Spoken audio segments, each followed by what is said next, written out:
Bonjour, je suis Maître Fabio Locerbo et voici un nouvel épisode du podcast Droit de l'immigration. Dans cet épisode, nous analysons une décision qui mérite une attention particulière car elle définit avec clarté les limites des simplifications administratives en matière de decreto flussi et de travail saisonnier, et surtout parce qu'elle identifie précisément qui doit assumer les conséquences des erreurs commises par l'administration publique. Il s'agit d'un arrêt rendu par le tribunal administratif régional des Pouilles, troisième section, publié le 24 décembre 2025, relatif au recours inscrit au registre général numéro 1336 de 2023, jugé à l'audience du 26 novembre 2025.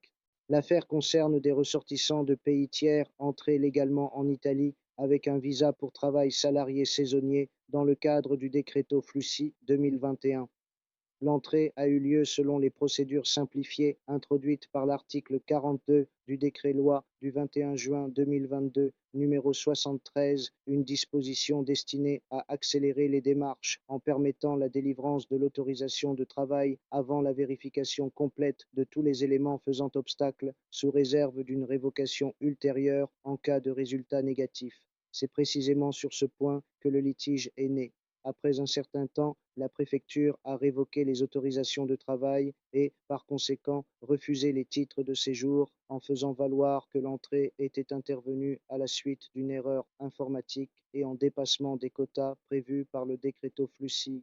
Autrement dit, l'administration a reconnu que les travailleurs étaient entrés légalement sur le territoire italien, mais a ensuite tenté de remédier à sa propre erreur en faisant supporter les conséquences aux étrangers.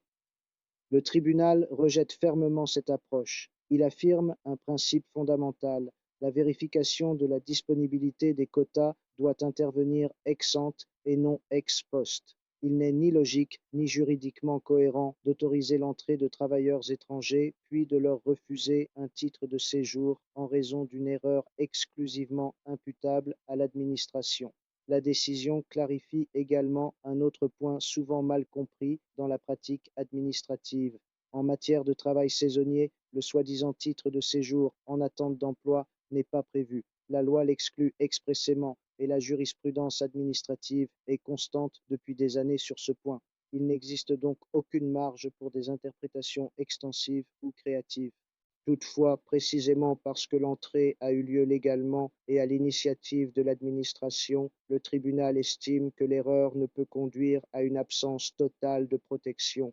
Pour cette raison, il fait droit au recours dans la mesure où il ordonne la délivrance d'un titre de séjour saisonnier valable maintenant pour alors, bien que la durée maximale de 9 mois prévue par la loi soit désormais expirée.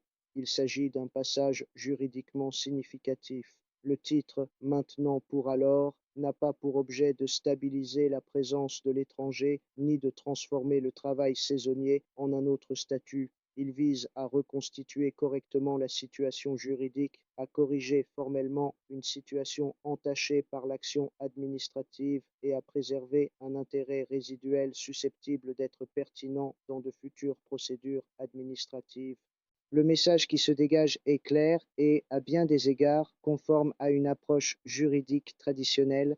Les simplifications administratives ne suspendent pas les règles.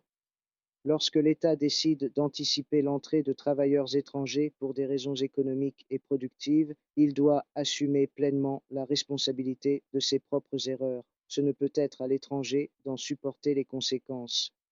Le droit de l'immigration, même dans ses aspects les plus techniques comme le travail saisonnier, demeure un droit administratif sérieux, fondé sur la légalité, la cohérence et la responsabilité. Sans ces éléments, le système perd toute crédibilité et engendre un contentieux inutile. Je suis Maître Fabio Locerbo et c'était un nouvel épisode du podcast Droit de l'immigration. À bientôt.